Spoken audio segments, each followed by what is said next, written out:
collaborative tasks and learning activities that promote teamwork and cooperation among participants. They require students to work together in a group to achieve a common goal. These tasks focus on cooperation, communication, and teamwork. Collaborative tasks promote participation, interaction, and the exchange of ideas among students. These activities encourage students to use the target language in a meaningful context and provide opportunities for authentic language practice. Confrontational tasks, on the other hand, involve more competitive component, where students participate in individual activities that require them to demonstrate their language proficiency individually. Educational confrontational tasks for resolving conflicts in the classroom may include the origin and the characteristics of a conflict, actively and empathetically listening to those involved, encouraging dialogue to reach agreements, and intervening neutrally to help the parties reach an agreement.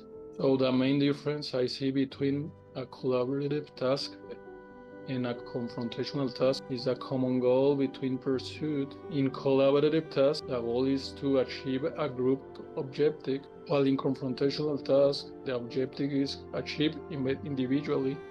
The impact on how students see it influences the development of students' learning activities as they contribute to interpersonal relationships within the classroom, foster knowledge construction, and contribute to the success of learning situations and social relationships. Sitting agreements for the collaborative and confrontational tasks in the classroom are designed to support the specific learning objectives and dynamics of each type of activity. For example, collaborative tasks, sitting arrangements generally involve grouping students into small teams of pairs. This fosters an environment conducive to cooperation, communication, and interaction among students. Circular or square setting arrangements are ideal for discussions and group activities, as they allow all students to face each other and facilitate eye contact during conversations, such as tests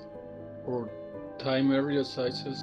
It is important to note that seating arrangements can be flexible and vary depending on the classroom layout and the specific activity being undertaken. By combining these types of tasks, English language teachers can create a dynamic and effective learning environment that adapts to the diverse needs to their students. I'm a teacher, and I believe it's best to avoid gestures that can be perceived as corrective and instead use body language to convey openness and empathy. However, if I, as a teacher, had to use a gesture to correct my students, it would be to touch my chin with one of my hands to correct a student's lack of the discipline in the classroom.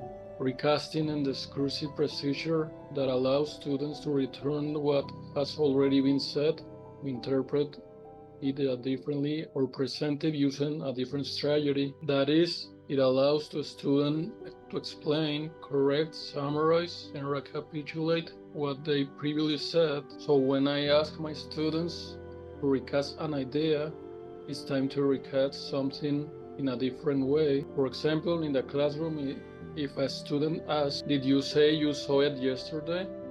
the teacher might suggest to rephrase the question, which could be, "Oh, did you see it yesterday?" Teachers typically have their students use recasting when they observe students trying to literally translate entire sentences from one language to another. First, we must define each of the two concepts.